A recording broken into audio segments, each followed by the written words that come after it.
సభా అధ్యక్షులు తెనాల ప్రకాష్ గారికి, ముఖ్య అతిథిగా వచ్చిన కృష్ణరాజు గారికి ధన్యవాదాలు తెలియజేసుకుంటున్నాం.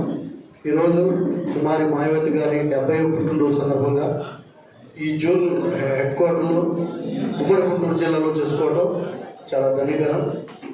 అదేవిధంగా సామాన్య వ్యక్తి, సామాన్యమైన స్త్రీ ఒక చిన్న స్కూల్లో టీచర్గా ఉంటూ టీచర్ ఉద్యోగం చేసుకుంటూ కాంశీరామ్ గారికి కంటబడినప్పుడు కాంశీరామ్ గారు ఒకటే చెప్పారు, మీరు బహుజన ఉద్యమానికి రావాలన్నప్పుడు మాయావతి గారు కాదంటే నేను కష్టపడి చదివి కలెక్టర్ అవ్వాలి, నేను ఐఏఎస్ చదవాలని అన్నప్పుడు కలెక్టర్ మీద నేను బాస్ చేస్తాను, నా మాట వినుగా అంబేద్కర్ గారి ఆలోచన విధానంతో ఆయన ఆశయాలను మనం నెరవేర్చుదాం అని మాట ఇచ్చినప్పుడు మాయావతి గారు మాట చెప్పకుండా కాంశీరామ్ గారి బాటలో నడిచింది.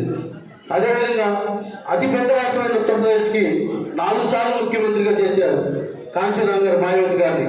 ఇదే బహుజన సమాజ్ పార్టీ సిద్ధాంతం, సమానత్వం, సామాజిక న్యాయం, రాజ్యాధికారం. కాంశీరామ్ గారు ఏదైతే ఆశయాలతో ఈ పార్టీ స్థాపించారో అదే ఆశయాలను ముందుకు తీసుకొస్తుంది కుమారి మాయావతి గారు.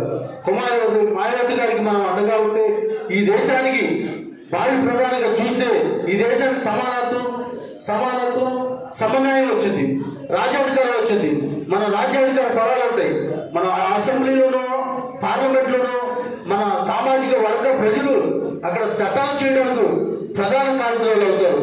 ఈ సందర్భంగా మాయావతి గారిని భావి ప్రధానిగా చూడాలని ఆమె పుట్టినరోజు సందర్భంగా ఈ సభ జరుపుతున్నందుకు అందరికీ ధన్యవాదాలు తెలియజేసుకుంటూ ఈ అవకాశం ఇచ్చే పెద్దలకి జై భీమ్ తెలియజేసుకుంటాం. జై భీమ్, జై భారత్.